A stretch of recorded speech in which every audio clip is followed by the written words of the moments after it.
रात का सन्नाटा गांव को निकल चुका था। एक टूटी फूटी चाय की टपरी पर बूढ़ा बाबा चूल्हे पर चाय उबाल रहा था। कुछ लोग टपरी पर बैठे थे। बाबा का चेहरा झुर्रियों से भरा था और आंखें ऐसी जैसे वो सदियों का दर्द छिपाए हों। अरे श्याम, तू कहता है भूत प्रेत होते हैं। अरे ये सब बकवास है। मैं तो कहता हूँ बाबा से पूछते हैं। बाबा बताओ ना, कोई भूत देखा है कभी? रामू तू हंस ले, लेकिन मैंने सुना है इस गांव की हवेली में कुछ गड़बड़ है। पूर्णिमा की रात को वहां से सिसकियां सुनाई देती हैं। हाँ, और मैंने तो सुना है उस हवेली में जमींदार की आत्मा भटकती है। बाबा तुम तो वहां नौकर थे ना, सच बताओ भूत होते हैं या नहीं? तुम लोग नशे में हो, लेकिन ये हंसी की बात नहीं। उस हवेली में जो हुआ वो कोई भूलने वाली बात नहीं है। अरे बाबा तुम भी डराने लगे। कोई भूत भूत नहीं होता। हाँ बाबा, अगर सच में भूत है तो कोई ऐसी कहानी सुनाओ ना जिससे हमारी रूह कांप जाए। तुम लोग जिद कर रहे हो, ठीक है सुनो, लेकिन याद रखो। तभी अचानक एक अनजान लड़का विजय टपरी पर आता है। उसकी शहर की जैकेट और बैग गांव के माहौल से बिल्कुल अलग था। अरे इतनी रात को इतना सन्नाटा? बाबा ये गांव इतना शांत क्यों है? और वो दूर वाली हवेली इतनी भयानक, फिर भी पास से गुजरने पर क्यों लगती है? अरे भाई तू शहर से आया है ना, तुझे क्या पता वो हवेली शापित है। बेटा तुम कौन हो और इस गांव में क्या कर रहे हो? मेरा नाम विजय है बाबा। मैं शहर से कॉलेज के प्रोजेक्ट के लिए आया हूँ। पुरानी हवेलियां और उनके रहस्यों पर रिसर्च कर रहा हूँ। रिसर्च? अरे यहाँ रिसर्च करने की जगह नहीं है, वो हवेली भूतों का अड्डा है। विजय अभी वक्त है, वापस चले जाओ। ये गांव और वो हवेली तुम्हारे लिए नहीं है। बाबा क्या आप भी इन भूतों की बातों पर यकीन करते हैं? कोई भूत देख लिया क्या? देखा बाबा, ये शहर वाला भी हमारी तरह ही सोचता है। चलो अब तो बताओ क्या हुआ था उस हवेली में? तुम लोग नहीं मानोगे, लेकिन मैंने अपनी आंखों से वो सब देखा है जो इस गांव को शापित कर गया। सुनो, कई साल पहले की बात है। वो पूर्णिमा की रात थी जब चांद खून की तरह लाल था। गांव वाले अपने घरों में दुबके थे। बाबा जो हवेली की देख रेख करता था, देर रात तक काम कर रहा था। मैं हवेली में झाड़ू लगा रहा था, काम खत्म होने ही वाला था। तभी मैंने हरिया को देखा। वो गांव के बुनकर की बेटी कमला को हवेली की ओर ले जा रहा था। कमला दुल्हन की तरह सजी थी, लेकिन उसका चेहरा डर से सफेद पड़ गया था। इतनी रात में ये कमला यहां क्यों और दुल्हन की तरह क्यों सजी है? मुझे इसका पीछा करना होगा। चलो जल्दी, जमींदार साहब गुस्सा करेंगे। इतनी रात हो चुकी है। हरिया, मुझे डर लग रहा है। ये जगह, ये हवेली, मुझे घर जाने दो, मैं अंदर नहीं जाऊंगी। चुप रह मूर्ख लड़की, जमींदार साहब का हुक्म है। चल, नहीं तो तेरे परिवार वालों को जमींदार नहीं छोड़ेगा। हरिया कमला को जबरदस्ती हवेली के अंदर ले जाता है। बाबा जो बाहर खड़ा था, दीवार फांद कर चुपके से हवेली में घुस जाता है। हवेली का माहौल ठंडा और भारी था। दीवारों पर पुरानी तस्वीरें टंगी थी, जमींदार की पत्नियों की तस्वीरें, जिनकी आंखें ऐसी थी जैसे वो हर कदम पर नजर रख रही हूं। हॉल में जमींदार रघुवीर सिंह, उसका दोस्त बलदेव और नौकर मोहन शराब के गिलास लिए बैठे थे। बलदेव, मोहन, आज की दुल्हन कमला है, मेरी 25वीं पत्नी। आज भी वही होगा जो सालों से होता आया है। सारी तैयारियां हो गई है ना? कोई गड़बड़ नहीं होनी चाहिए। रघुवीर, तेरी हवेली तो कंकालों का अड्डा बन चुकी है। तो जैसा बेरहम इंसान नहीं देखा मैंने। हाँ। और हाँ, तुम चिंता ना करो, सारी तैयारियां हो चुकी हैं। आर्या, वो लड़की तैयार है ना? आज पूर्णिमा की रात है, कोई गड़बड़ नहीं होनी चाहिए। जी साहब, वो कमरे में तैयार हो रही है। ये लोग राक्षस है, कमला को बचाना होगा, लेकिन कैसे? मुझे तो कुछ समझ में नहीं आ रहा, क्या करूं? बाबा दीवार के पीछे छिपकर उनकी बातें सुन रहा था। उसका दिल तेजी से धड़क रहा था, लेकिन डर के मारे वो कुछ कर भी नहीं पा रहा था। जमींदार ने कमला को हॉल में बुलाया। कमला लाल जोड़ा पहने थी, लेकिन उसका चेहरा आंसुओं से भीगा था। जमींदार ने उसका घूंघट हटाया।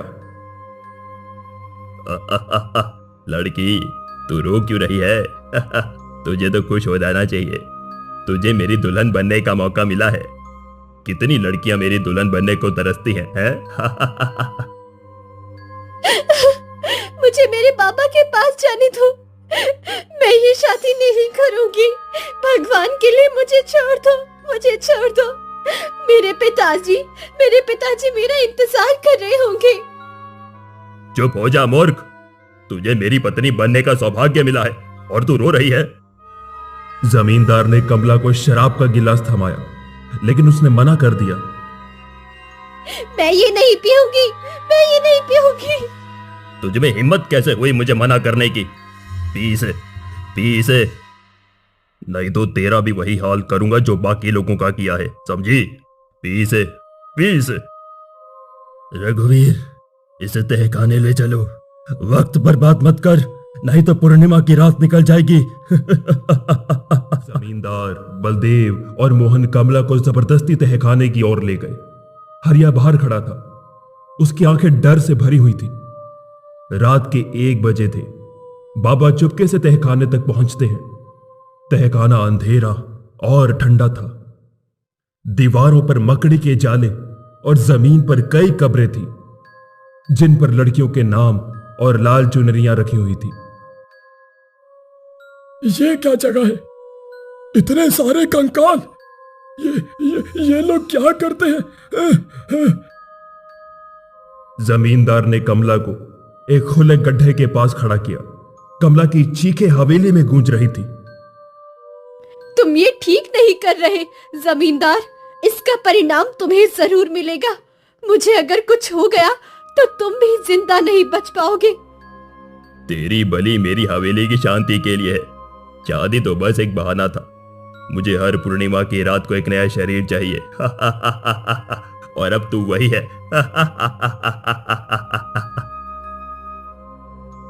जल्दी कर रघुवीर, चांद ढलने वाला है। जमींदार ने कमला का गला दबाना शुरू कर दिया। कमला चीख रही थी, लेकिन उसकी आवाज तहखानों की दीवारों में दब गई। मैं तुम्हें नहीं छोड़ूंगी। कमला की सांसें थम गई। जमींदार ने उसके शरीर को गड्ढे में डाला और मिट्टी डाल दी। हरिया बाहर खड़ा था, उसकी आंखें बंद थी। मैं कुछ नहीं कर सका, कमला मुझे माफ कर देना। कमला की मौत के बाद गांव में डर का माहौल था। लोग हवेली के पास जाने से भी कतराते थे। बाबा, जो अब भी पछतावे में डूबा था, अगली पूर्णिमा की रात फिर हवेली गया। मुझे देखना था कि वो राक्षस अब क्या कर रहे हैं, लेकिन हवेली में सन्नाटा था। कुछ ठीक नहीं लग रहा। मोहन, हरिया कहाँ है? आज पूर्णिमा की रात है और वो अभी तक किसी को नहीं लेकर आया। हरिया शायद भाग गया है। कमला की मौत के बाद से वो अजीब व्यवहार कर रहा था।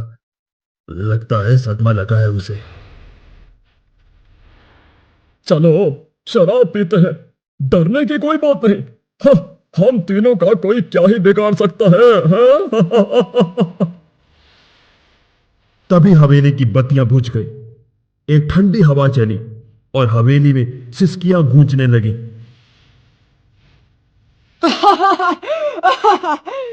तुम भी नहीं बचोगे। एक सफेद साड़ी में लिपटी छाया तहखाने से निकली। उसका चेहरा कमला का था, लेकिन आंखें लाल थी और बाल हवा में लहरा रहे थे। कमला, तो जिंदा कैसे है? तुमने मुझे मारा रघुवीर। तुमने मेरी और मेरी बहनों की जिंदगियां छीनी।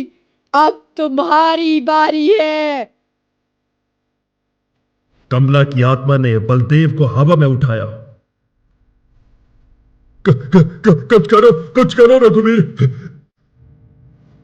आत्मा ने बलदेव को दीवार पर दे मारा। उसकी गर्दन टूट गई और उसका शरीर जमीन पर गिर पड़ा। मोहन भागने की कोशिश करता है। मुझे छोड़ दो, मैंने कुछ नहीं किया, मैं तो बस उनके साथ खड़ा था। कमला की आत्मा ने मोहन को हवा में लटकाया। उसकी चीखें खामोश हो गई और उसका शरीर भी बेजान होकर गिर पड़ा। जमीन पर घुटनों पर गिर गए। मुझे माफ कर दो। मुझे माफ कर दो कमला। मुझसे बहुत बड़ी गलती हो गई। माफी? तुमने मेरी और मेरी बहनों की जिंदगियां छीनी। शादी के बहाने हमें यहाँ लाकर जिंदा दफनाया। अब तुम्हारा अंत होगा। अंत। कमला की आत्मा ने जमींदार को तहखाने में खींच लिया। तहखाने की कब्रें खुल गई और दूसरी आत्माएं, जमींदार की पुरानी पत्नियों की आत्माएं उसे घेरने लगी। उनकी सिसकियां और चीखें रात भर गूंजती रहीं।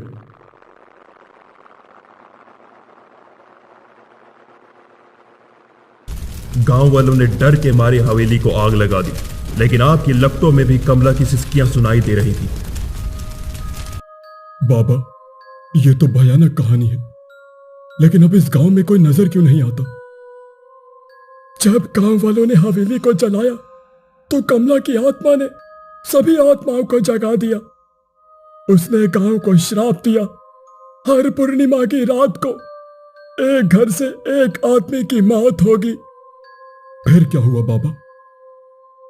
और पहला घर मेरा ही था।